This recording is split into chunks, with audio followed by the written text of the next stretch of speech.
Good evening. Victoria's new top cop hit the beat a month ago, but has been laying low as he prepares to tackle the state's policing woes. In his first sit-down interview, Chief Commissioner Mike Bush has spoken candidly with crime reporter Abby Dinham, conceding Victorians' faith in the force is at an all-time low amid our spiralling crime rate. Our pleasure. Hi. Mike, nice to meet you. Abby. I know Abby. I know you're a busy man, so I so appreciate you taking time for us. Oh, no, it's important. Especially when people are saying that, they don't see me.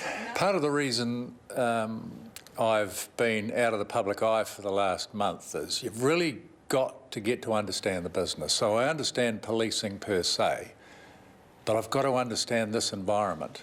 What do you see as your biggest challenges in this job? There are challenges that sit inside the organisation and outside the organisation. So if I start outside, there's far too much crime, far too much victimisation. People aren't feeling safe enough, and we've really got to address that. Internally, we've got recruitment and retention issues. We've heard that you've turned up to some incidents, not as the Commissioner, just in plain clothes, just observing. You're never off duty, but I'm not always in uniform. So, if you think about what happened in Hardware Lane, I'd been dining there the night before with my wife, so I just wanted to see what it was like. So then I went there after that incident. I also wanted to understand what had happened at the synagogue when the fire was lit on the door. There's talk that you've been asked to find $2 billion in savings over the next 4 years. Is that correct? The Premier has said, we need you to operate within your current budget. And that's a really important thing. And so I'm going to take a very close look at where we're spending our money. There's certain things we need to do, and we might need to move some of our resourcing around in terms of where we spend that taxpayer's dollar.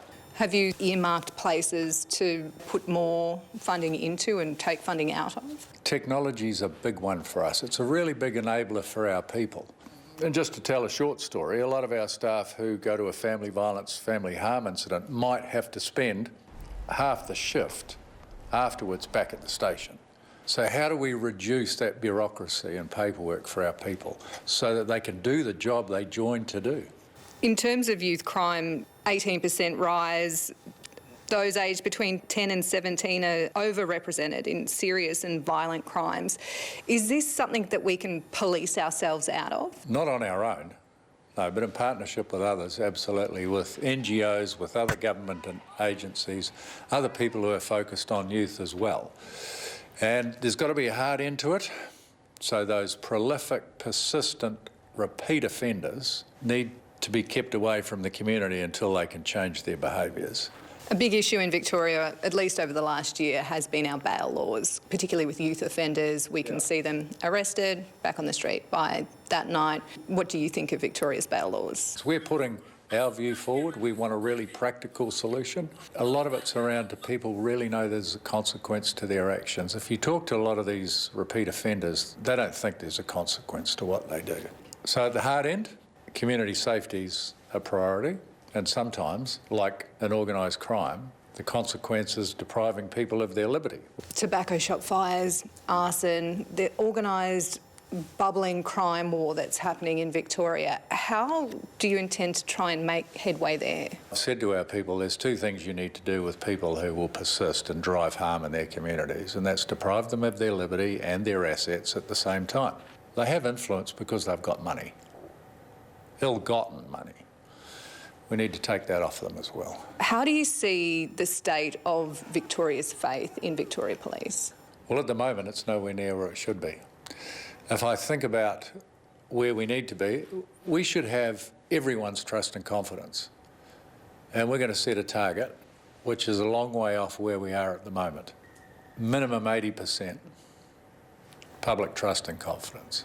We know we can't please everyone, but we really need to lift from where we are to where we should be. What's the key to gaining back that trust? One is being really good at our jobs, at the policing side of the business. One is the way we police, so with real ethics, real integrity, real professionalism, respecting everyone, acting with courage, being compassionate and empathetic. And a big job for the leaders in the organisation, enabling our people to do their job. The attrition rate of Victoria Police is pretty high, over 20%. Yeah. How will you address that? When I mentioned trust and confidence before, one of the reasons it's important to lift that is so more people are attracted to the business of policing. They go, wow, that's something I really respect. I want to be in that. I want to do that for my community, and I respect the way they do it. That's the start. You're in to shake things up a bit. I think that's why they employed me.